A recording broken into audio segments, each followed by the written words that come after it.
I was going to say it's going to be tough these days. Fair enough. Hi there, everybody. Good evening. I'm Josh Lumbly, and we're going to be talking here in just a moment. Going to let some more folks come into the waiting room. So we'll be kicking things off here in 30 seconds to a minute.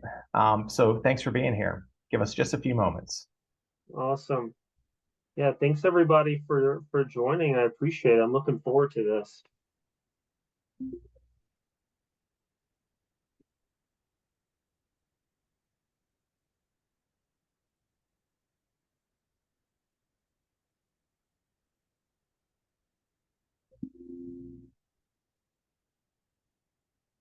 All right. Well, I will go ahead and get things started. I'm sure some folks will trickle in, but I want to be respectful of everyone's time because if you're on the East Coast, it's already 8:30. So, hi there, everybody. I am Josh Lumbly. I'm your host for the evening. I'm a board-certified anesthesiologist and chief quality officer of a large anesthesia group practice, and I'm also the head of client experience here at Doc2Doc. So whether you are tuning in between shifts or in between a Peloton workout or you're doom scrolling on the latest news, we are happy for you to be here. Tonight, we're going to be diving into the world of physician contracts, which, let's be honest, they can be tricky to navigate. And as tricky to navigate as picking a streaming service when all you want to see is a decent show. So our guest expert here tonight is Michael Johnson. He's a lawyer who specializes in helping physicians decode, negotiate, and sometimes wrestle with these contracts. Michael's expertise is more than just professional, it's personal. His wife is a psychiatrist, so he's been in the trenches of physician contracts himself. Michael founded his law firm, Michael Johnson Legal, in 2019 to offer physicians and small businesses personalized legal services on flat fee budgets because transparent pricing beats surprise billing any day. Am I right?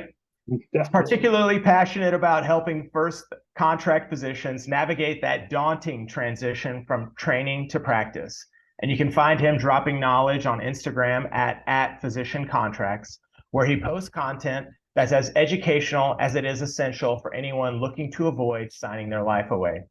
So as we go along, if you look at the bottom, you'll see a text box. Please feel free to put your questions in there. We want this to be interactive. And afterwards, we're going to send a recording and some handy tools so you can take your time going through it all. But for now, let's get into it. Michael, welcome. So glad to Thank have you you for that here. kind introduction. I appreciate it. Thank you. Yeah, absolutely. Well, we've got a lot of questions prepared. It is entirely likely that this may be something that we have to pick up on a subsequent recording. But to kick things off, let's start at the very basics, which is what questions should a good physician contract answer? Yeah, it's a great place to start. Look, big picture, a good physician contract should answer three main questions as clear as possible. Number one is, what are you required to do?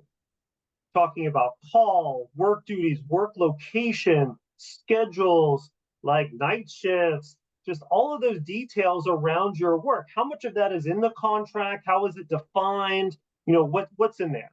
Okay. Physician contracts are not super consistent between employers. Employers require different things of you at different times. So understanding what that employer expects of you as written in the contract is very important. We can't always negotiate every nook and cranny of every day-to-day issue, okay, in a physician contract, but some of the big picture items can be negotiated and included, like something like call or work location or some details around schedule, that sort of thing. Okay. So number one, work obligations. Number two, what are you going to be compensated for that work? First, I need to know number one before we can really Yeah. understand if number two is fair and appropriate, right? But a lot of early career first contract physicians often look at base salary and signing bonus and might think that's all there is here. Okay. But long term, most physicians are actually paid based on the volume of work that they perform, not always on base salary And signing bonus is usually paid once. It's not paid every year. That'd be really cool. But you often have to look at what the future compensation package looks like. Okay. You might want to know what is the compensation per unit, often work Yep. RVUs, sometimes a percentage of collection. Maybe in anesthesia, it's ASA units. It really just depends, but you need to know that. I believe you need to know that before you sign so you understand what the future looks like. Okay. So that's number two, compensation. Number three is the one that physicians are most likely to underestimate, and that's exit strategy. A lot of physician contracts have very sticky issues around how you potentially leave. We like to highlight six main issues of physician contract exit strategies. Okay, the non-compete, everyone has heard about those. Yep. They know how that works, or we're going to talk about it a little bit. The non-solicit clause. Need to know who pays for malpractice tail insurance upon exit. Okay, that can be a pretty big ticket item. Can you How so while yeah, we've got that, just can you give like a 30 to a minute long primer on what tail policy is, just in case we have some folks on here that don't know what that is? yeah. Look, so during your employment, pretty much all of your employers will pay for your malpractice insurance, okay, for claims that are made against you while you're employed, okay? But let's say you leave a job, but unfortunately, maybe you committed malpractice before you left that job. You need to make sure you have an insurance policy that will cover claims that arise that come against you after you leave a job. Okay, that's called tail coverage. Some employers will pay for it, some don't. If they have occurrence-based coverage, that means that you're going to be covered for tail. It's already paid for, already done. Okay. If that employer has claims made coverage, then either you or the employer are going to have to buy an additional insurance policy called a tail coverage policy. There's a ton of different ways that this can be negotiated, by the way. Sometimes employers want you to pay for it in full, regardless of the number of years you work for them. Sometimes they will pay it in full literally from day one. Sometimes we negotiate based on the amount of years that you've been working for them. If you work for them for, let's say, 2 to 5 years, maybe it's time for them to cover this expense upon exit. And it really also depends on practice settings. A lot of moving parts here, but for some specialties, this can be a six-figure number. Yeah. Yeah. Some specialties, it's not as big of a deal. It really just depends. Got it. Thank you. But yeah, so malpractice insurance, tail coverage, important issue. All the details around term and termination, when and how you can actually leave is important. Also, whether you can moonlight or if this must be your exclusive employment. Hint, if we can have two competing sources of income, that can often add a measure of leverage for future renegotiation and increase your compensation. Okay. And then lastly, many physician contracts are built such that the physician, unfortunately, might have to pay back or give up money during a termination. Okay, like signing bonuses might need to be paid back. Yeah. Got it. And do you find that sign-on bonuses are like prorated? Do you find that it's a lump sum that Yep. you get that you have to pay the whole thing back? I didn't serve those 2 years, and so therefore I have to pay the entire lump sum, even though I worked there for 18 months. What are your That's an thoughts on important negotiation point. About 40% of physicians change jobs within the first 5 years. So this isn't like a random hypothetical, okay? It's a very common occurrence. So you need to know how much you're going to pay back. Let's say, for example, you got a $50,000 signing bonus, okay? That might be tied to a 2-year commitment or maybe like a 5-year commitment. I usually see it somewhere in that range.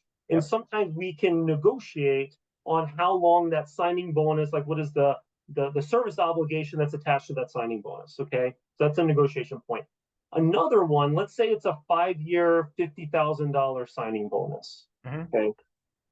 Some are drafted such that if your employment ends for any reason, okay, including employer terminating you without cause, at any time before 5 years, literally 4 years and 364 days, then you would have to pay back 100% of that signing bonus, sometimes with an interest penalty attached. Sometimes it's like the Wall Street Prime insurance rate, interest rate plus 2 or 3%.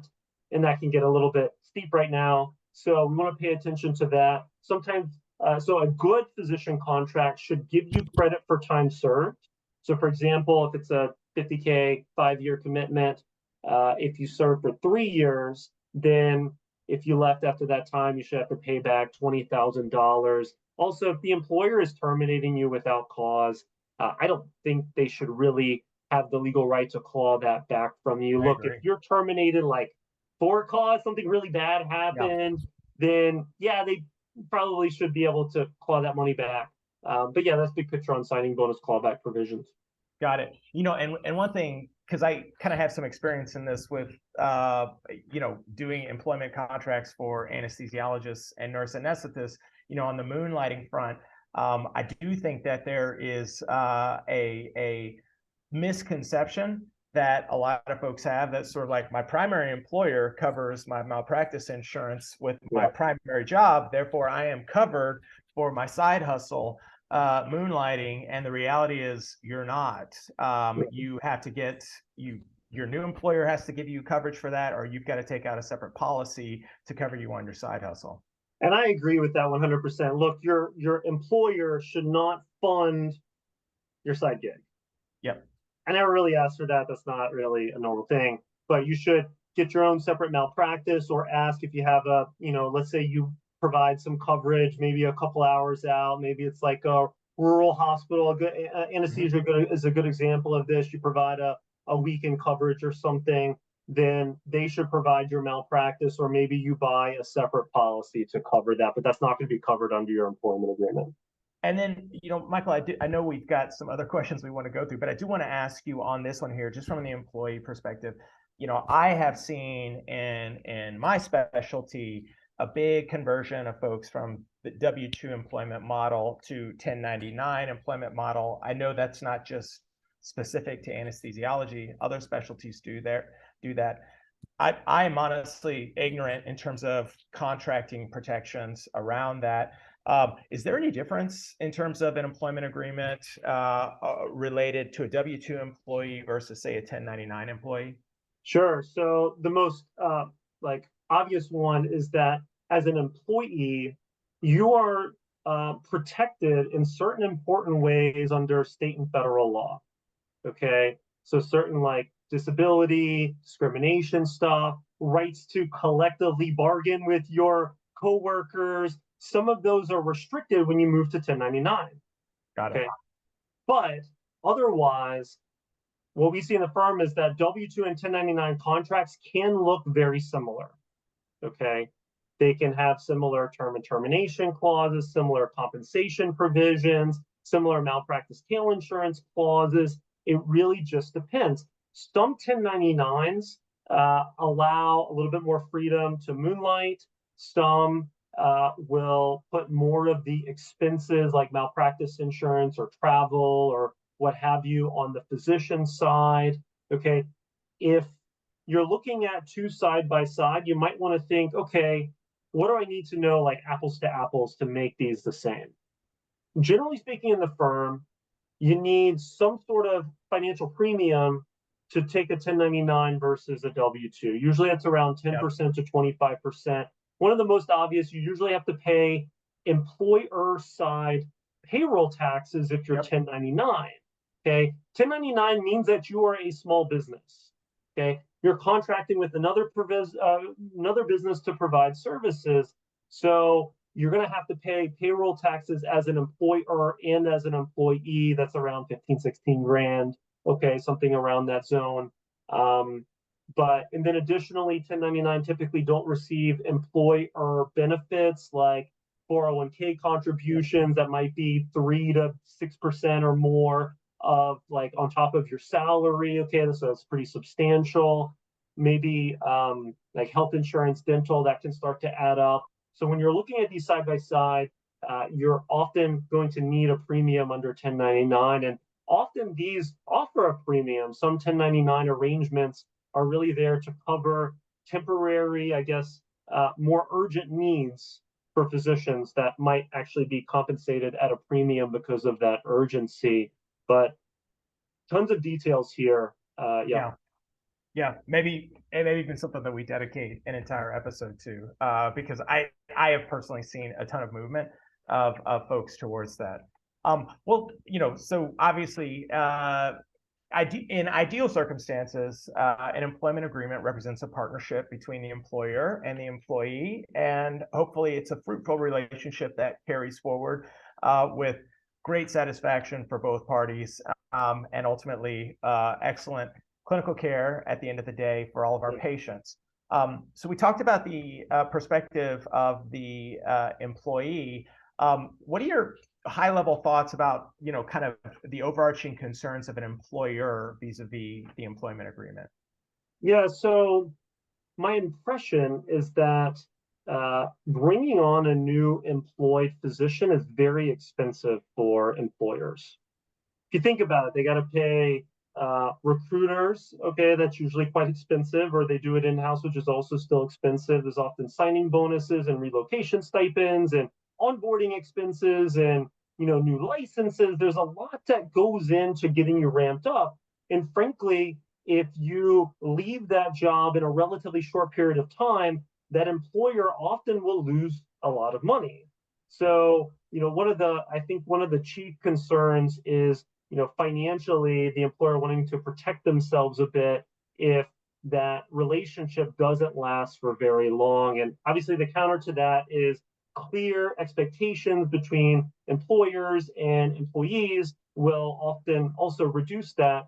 But some of the compensation clawback provisions or some of the term and termination clauses, that sort of thing, I think is often with that primary economic risk, which is frankly early career turnover. But on the other side, we see a lot of turnover in early career. So that's a little bit of a friction in physician contracts. Okay. We often want to reduce that a bit through clearer contracts, just understanding the cost of exit.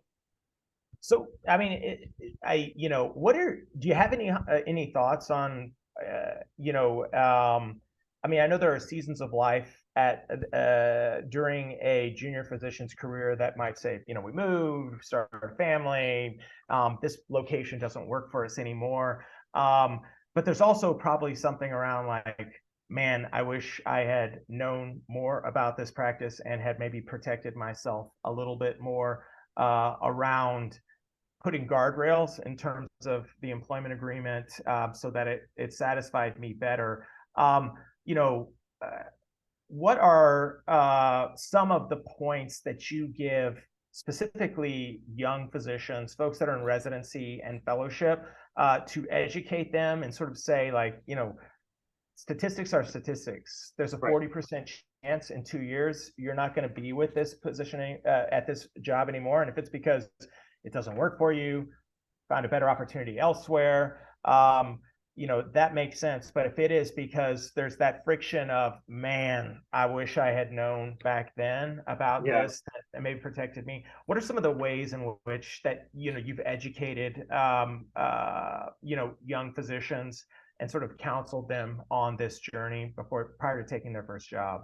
Yeah, so I think a really important first step is just thought work on practice settings.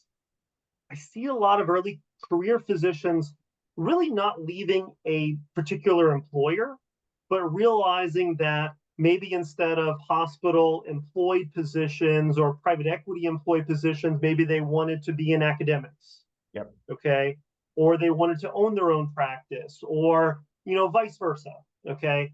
And I think that's maybe a natural part of the transition a bit, is just understanding where you fit best and how you want to practice and what is a better fit for your career goals and life plans. I see some of the experiences among physicians vary quite wildly between whether they own or will be offered ownership in a business over the next couple of years versus being employed in a hospital setting or with a relatively large employer that is not going to offer future ownership, frankly, versus more of a classic academic setting.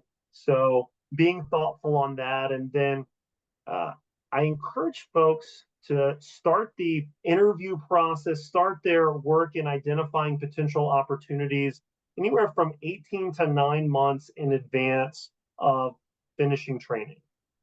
If you come with only a couple months left, sometimes that is going to give you limited options, and maybe you're not going to be able to vet the opportunities as well as you would hope. During that interview process, the first one's probably not going to be very good. Like you never really had the interview for this type of job, right? Like your background is med school interviews and residency interviews, and you're kind of there saying, please take me. But as an early career physician, someone coming out of training, you are very valuable. Okay. So consider opening up some options, asking for asking to interview at maybe a couple different employers, maybe even interview at a couple different practice settings to see what makes the most sense for you. And then during that interview process, seriously consider asking some open-ended questions for the physicians already in the practice. Okay. What do you like the most about it, your job? Like, what are some of the main challenges you are facing? What should I know to make a clear, informed decision about, whether to proceed here or consider something else? What have you seen as successful, in your experience here in the practice, and see what they say. Sometimes they really provide a clear picture, and that can be very helpful during your process. But asking enough questions during the interview process is key. Things like work location, call schedule, template. A lot of physicians, especially in an outpatient setting, are maybe wanting a 4-day work week or like a 4.5, like some sort of adjustment to their daily template. So if that's an option, maybe asking some of those questions, going a little bit farther during the interview process, I think is helpful. I think that's great. I think that's great. And you know what? I wish I had personally had that information, because I left my first job right at year 5, into my current role. So it We were does part of happen. that same statistic as well. 2.5 years, an adjustment, and it's very, very common. I don't think anybody should feel in any kind of negative way about it, and just recognize that it is a potential here and to plan for it. Yeah, agreed. I also, for the folks that are here, again, reminder that you have the chat box. So if anything piques your interest that you want to ask about, please don't hesitate to add it in there. We're entering kind of like the last few minutes of the interview, and again, we'll have a recording. We'll have some information along with it that we'll share with participants. And I do think we're probably going to do another session, because I have a whole host of questions that were submitted beforehand that we're not going to get to. But I want to be selfish and describe a scenario that I encounter sometimes with employees or prospective employees, Michael. And that is, we go through the interview.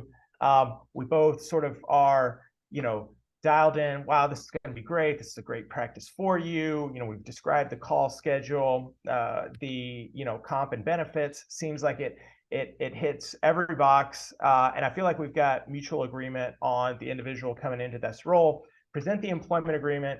The individual says, hey, I'd like to have my attorney see it. So, okay, that's great. And occasionally it'll come back and say, Josh, I'd like for you to have some clarity around this, or I'd like the location to not include, 5 to 6 of these hospitals. I just really want it at this hospital in ASC. Done, no problem. But sometimes I'll get it back and it is just red lines as far as the eye can see. And I am sort of like, whoa, I thought everything was like hunky dory. I thought you were going to be starting with us in 90 days. And now based on this, like, does not look like you want to join, period. So, what are your thoughts? I mean, surely there's got to be like a fine line between, I mean, not a fine line. Surely there's got to be, on one extreme, you've got, don't even let anybody take a look at it, just sign it as is. And then you got the other extreme, which is like red ink everywhere. What are your thoughts on on the negotiation process, and where should red lines or points be added where you say we got to negotiate on this in order for me to join this practice? Look, so as a lawyer that represents individual physicians looking at employment contracts, they are drafted in the employer's favor. Let's be real. The employer drafts them in their favor.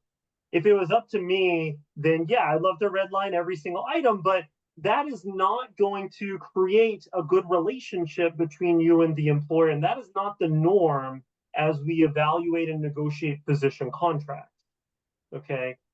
A better strategy, instead of asking for changes to almost every paragraph, is really to highlight the most important issues for you. Okay. There's no magic number here. Like you said, it could be a couple clarity points, a couple requests for changes, maybe a little bit more depending on the situation. But you're going to want to cherry pick the most important issues and focus on those. If you also send back a bunch of requests and the employer is surprised by that, then that's not always a good thing. Yeah. Okay. When I'm negotiating something, I really don't want my negotiation opponent, like the opposite side, to ever be surprised. I think folks maybe have less of a like business specific reaction and might have a little bit more of a personal reaction when they're surprised by your responses. So, often we'll see in the kind of path of things, you interview on the phone, you interview in person. Sometimes you get an offer letter or not. Okay, it really just depends. Then you get a contract. If at the offer letter stage, you tell everybody, great, I'll see you in August next year. And then you get to the contract and they get a long laundry list of things that's not really a good look, right? So generally speaking, for offer letters, one, you should consult with your lawyer, I think, at the offer letter stage. Okay, go through things. But the offer letter doesn't always include many of the details we talked about in our exit strategy discussion, many of the details in the work obligations or compensation, especially about future compensation, is not really, offer letters usually not built to talk to those important issues. So what we like to do in the firm is maybe highlight if there is something important at the offer letter stage that's really a deal breaker and we need to address it right away so that you and I don't waste each other's time. We can just move on if it doesn't work. Okay. There's a deal breaker issue that I often encourage folks to consider it at the offer letter stage and negotiate there, but then ask for the contract, ask for compensation plans if they're external to the contract. Okay. Ask for the benefits package, because you really need to know that before you sign your contract. You need to understand what you have. And then sometimes there's some additional documents, but signal to the employer that you're excited about the deal and you're looking forward to, understanding the contract, and you might have some additional requests and potential clarifications at that time, but that you'd like to see everything together before you make a final decision. And look, this is a multi-million-dollar deal. The vast majority, almost all physicians, will make more than $1 million in the first 5 years. So it seems, rather short-sighted to make a decision based on solely the offer letter. And it's really prudent to understand the full legal relationship between you and the employer and to negotiate that thoughtfully. Last kind of tip here, what we've seen as best practice is when you get the contract, to respond to it in one clean professional communication. Okay. If you go to the employer and say, hey, can you change the non-compete? They answer back yes, no, or sideways. Cha-ching, their lawyer just charged them a bunch of money. Then you ask for the non-solicit to be changed, and then something about term and termination. And if you get into this ongoing back and forth by one-offing requests, then that's often going to frustrate employers and signals that maybe you're not quite the professional that they expected during this process. Okay. But if you submit it in one clean professional communication, you explain your reasoning, you don't have to write them a sonnet, okay, but explain the reasoning in some reasonable amount of communication, then look, I think folks are going to say, you know what, they did their due diligence. And yeah, maybe that is one of the less clear aspects of our contract. and I think you get better outcomes that way. But to your question, probably 3 minutes ago, sorry. No, no, But you're good. to You're your good. to your question, no, you should not just send over Yep. a bunch of red lines all over the page asking to change a million things, because that's not the most effective way that we've seen in negotiating physician contracts. Yeah, and I think, you hit the nail on the head. Actually, there was a question that came up while you were talking about it, that you really should be starting these negotiations with the offer letter in and around the time of the offer letter, as opposed to potentially catching the employer sort of flat-footed with the employment agreement, that really getting the parameters around the job set during the offer letter period is certainly a better look, I think, than the scenario that I described, which is a contract that comes back that really is marked up everywhere. Yeah. There was another question that was here, and I'll sort of give my 2 cents on it, Michael, and I want to get your thoughts. It says, when in the stage do you think a person right out of training should bring up the idea around a partial FTE allocation? So like 0.6, 0.8, 0.9, maybe it's a no call position. And so I'll give my 2 cents on this, and that is, in this market now where it's exquisitely tight, employers have got to be nimble, and they have to be progressive in adapting to the needs of a prospective employee. So I think that you should be comfortable in sharing those requests right out the gate. And if that is, to Michael's point earlier, you've got to decide really what are the important aspects of your employment. And if a partial FTE is it, then you need to find an employer that will adapt to that. And if they won't, then that kind of goes to that concept we described earlier of friction around, like, it's going to be a 2-year game, and you're eventually going to say, this doesn't work. And similarly, me as an employee, I need to adapt to you and say, absolutely. If you're a 0.8 FTE, or if you're a non-call taker, we can bring you in on this team because we want your knowledge, your expertise, and your clinical care to help us take care of patients. Yeah, that's really great to hear from an employer's perspective, because we see this all the time in the firm. Okay. A lot of physicians work very, very hard through medical school, through residency, through fellowship, and then maybe they're moving into a new aspect of their life. And I think that asking for a reduced FTE right out of the gate should be much more expected and comfortable, and should be a normal occurrence. In the firm, it is. But when I talk about it on Instagram, I see a lot of folks say, I didn't know that was even an option. I only knew, whatever the full-time offer was. I encourage folks right out of training to seriously consider starting with that. I also say this: most employers will let you work more. Like, a lot of times they have more work for you, and if a 0.8, you realize, hey, if I'm working maybe 180 or 190 days, you know what?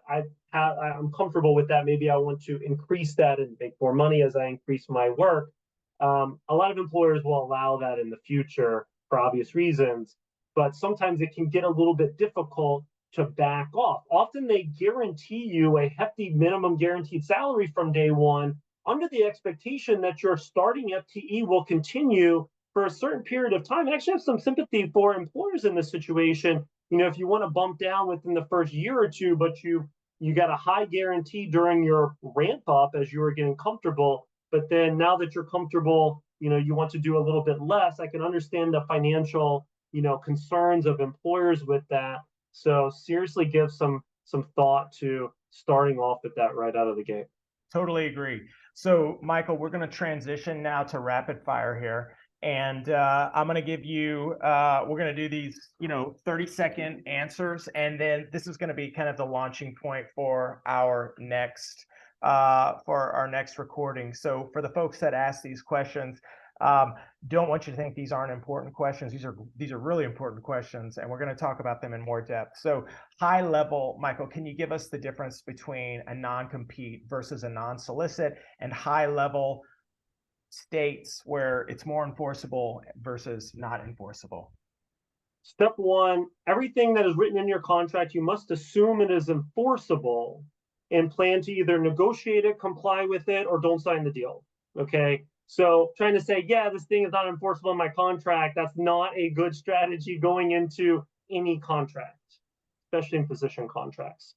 The non-compete is typically about geographically where you can practice upon termination. It often applies during employment, but it almost always applies for 1 to 2 years after employment, a couple years, a handful of miles, a particular county sometimes, that sort of thing. It's about geography. The non-solicit clause speaks to what you can do with the valuable relationships that you develop during employment. So the most obvious one is patients, maybe not in anesthesia. They don't always know who you are, right? Maybe you really don't want them to Hey, know who that's you what are. makes me a good anesthesiologist, you know? But patients, whether your patients can follow you, whether you can solicit your patients, most physician contracts will restrict that. Okay, coworkers. This is a big one right now. I think a lot of employers really don't want a group of their physicians leaving altogether. And I'm seeing increased like friction litigation around that point. That's often no hire clause is often in your contract. There's some discussion with the National Labor Relations Act, some NLRB stuff about how enforceable that is. Okay, more to come on that. But another piece is the hospitals that you work at. If you're in anesthesia, is one of the things I talk about with anesthesiologists. If your practice services all of the local ASCs and all the major local hospitals, and then doesn't have a non-compete, but also doesn't allow you to work at any of those hospitals upon exit, functionally, I think you have a non-compete because you now can't work in this area. It really just depends on the contract. Watch out for that for like hospital-based gigs, the non-solicit of work locations clause. There's a million other ways that these can be drafted, restricting referral relationships, sometimes certain payors, contracting with certain insurance companies. I've seen a lot here. I also can't answer anything in 30 seconds, so No, sorry. I get it. I get it. We're definitely going to do that because I think the non-compete issue, with Chevron versus no Chevron with Supreme Court, I think that's a really hot button issue right now. Yeah. So next one, this one's from a medical student, but also applicable to, frankly, resident, fellow, and a junior attending who doesn't really know about, the business side of medicine. Are there any resources out there that, and this is where I think you can, by all means, send them to your Instagram page and to you, but are there any good resources out there for someone to get some edification on the employment side of this? Yeah, so well, I created a course that's going to be dropping in the next few weeks at physiciancontracts.com. 9 hours going through really all the stuff that I would love for early career physicians to know before they start interviewing for their first job. Okay, talk about practice settings, big picture item of contracts, just really understanding what's going on around them. That's where I point to. I obviously have an Instagram account that I enjoy a lot with the firm at Physician Contracts. And then I have a bunch of blogs on our webpage, but that would be a good starting point for additional resources. Perfect. And then next one, there's two more. The next one is an individual brought up the concept of a non-disparagement clause in an employment agreement. Is this something that you see frequently? Is that a red flag? Thoughts on that? Vast majority of physician contracts have a non-disparagement clause, sometimes called a confidentiality clause or non-disclosure clause. Okay, confidentiality clauses speak to limits on what information, like valuable, like business sensitive information that you can share after you leave a job. Okay, you learn about the internal processes and financials and business relationships. Maybe you see certain like important insurance contracts between the employer and the insurance company. You're privy to certain information. Most physician contracts will restrict what you can do with that information upon exit. Okay, that's confidentiality. Non-disparagement says, hey, look, if you are going to say something negative about the employer upon exit, then we're going to have a problem with that. we need to maintain like a professional approach externally and not say anything negative. So this applies to like social media or Facebook groups where you say, hey, my employer is X and they did XYZ and they broke my contract. Well, a lot of that is implicated under the non-disparagement clause, and I'd be very, very careful with that. I like non-disparagement clauses that are mutual. So if the employer has an obligation to maintain professionalism and a neutral tone whenever responding to any information about your employment with them, and you have to do the same, then I think that's a better deal. But some are just completely one-sided. But look, of all the issues we've discussed so far, I often like to focus on more like day-to-day impactful issues like the call schedule, right? Like work location. Some of the other issues are a little bit more important. But yeah. I agree. I agree. Okay, and so then last but not least, we have a question from an attendee who asked, they've got an offer letter in hand, and they're contemplating going ahead and signing it, but they would like to see the contract. Is that problematic? And how would one sort of do the dance to ask the employer, hey, could I see a boilerplated contract that's not specific to me? I would just like to go ahead and take a look at it prior to signing the offer letter. Yeah, look, about 99% of offer letters are non-binding. Okay. With that 1%, though, get with your lawyer before you sign an offer letter. That's best practice. Okay. Because I have seen one, like a couple in the firm in the last couple of years that had some pretty gnarly stuff in the offer letter. Okay. So that's point number one.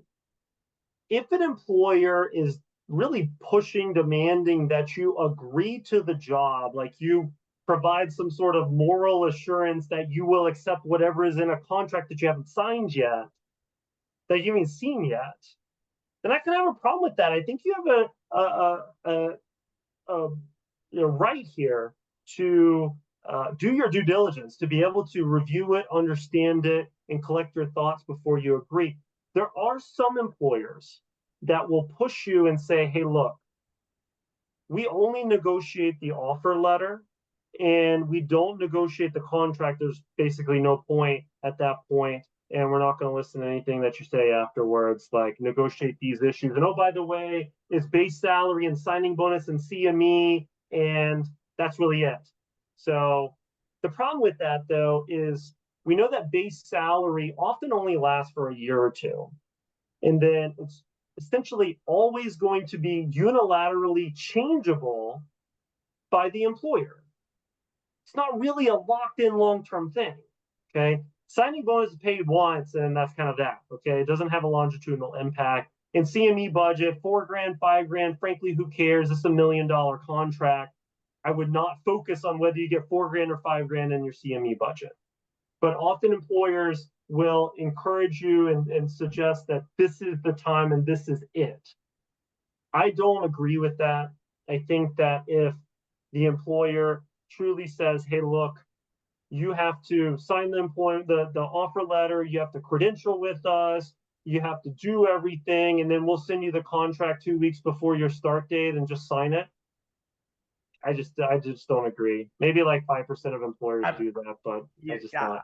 I agree with you. I totally agree. I mean, it is a partnership that you are entering, and it should not be.